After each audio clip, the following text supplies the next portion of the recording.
दिनांक 5 जानेवारी रोजी सायंकाळी सुमारे 4:45 वाजताच्या सुमारास भीषण रस्ता अपघात झालाय।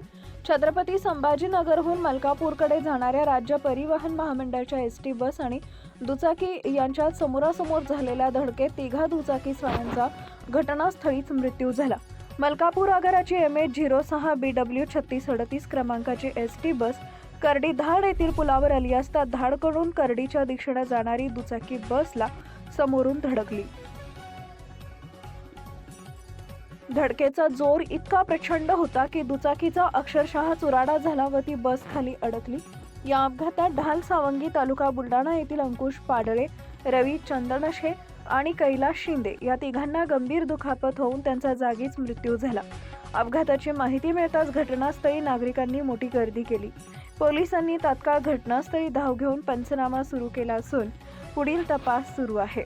या दुर्दैवी घटनेमुळे ढाल सावंगी गावावर शोककळा पसरली आहे। या प्रकरणाचा पुढील तपास धाड पोलीस करत आहेत। नवनवीन बातम्या पाहण्यासाठी आजच विदर्भ दूत न्यूज चॅनलला सबस्क्राईब करा आणि बेल आयकॉनला सुद्धा क्लिक करा।